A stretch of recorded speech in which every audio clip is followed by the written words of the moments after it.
Today, Western artists who have already achieved fame and world recognition come to St. Petersburg. But in the 19th century, musicians flocked to St. Petersburg in order to improve their financial situation and find their audience here. This is what happened with the French composer Hector Berlioz. In March 1847, Hector Berlioz arrived in St. Petersburg. Parisian newspapers saw him off with cartoons of the composer applying ice to a sore head. The caption under the picture read, "The polar bear was always heard in his symphonies." But Berlioz himself is going to the land of polar bears, not to cool down at all. From his friend Franz Liszt, he knows about the brilliant reception that foreign celebrities are given in St. Petersburg. At that time, Berlioz was on the verge of financial collapse.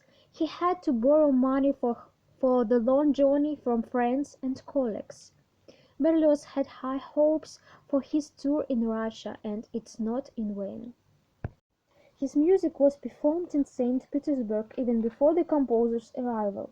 So, in 1841, his requiem was performed in the Engelhardt Hall, the current Small Philharmonic Hall. Arriving in St. Petersburg, Berlioz gave concerts in the hall of the Assembly of the Nobility and was called for an encore 12 times. Some compositions at the request of the public were performed twice in one evening. Among other things, Berlioz presented fragments from the famous symphony Fantastic to the St. Petersburg public. It is curious that in the announcement of the concert it was indicated that the composition was dedicated to Emperor Nicholas I. It was an unexpected turn. Berlioz changes the dedication. Instead of his ex-wife, the name of Nicholas I appears on the title page. This is a rational act, indicated that Berlioz was not without a practical streak. Alas, it did not give the desired results. After leaving in 1848, Berlioz wrote, "If the Emperor wanted, we would make St. Petersburg the center of the musical world." But Berlioz would come to St. Petersburg only 20 years later. For the second time, Berlioz spent several months in St. Petersburg.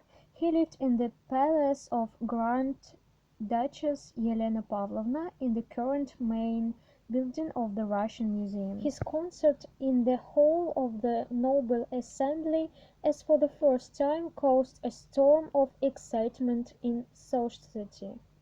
The composer complained about the cold. There were 30 degrees below zero in St. Petersburg, but added, "Here they carry such a fire in their chests that they make them forget both snow and frost." In February 1868, Hector left Russia.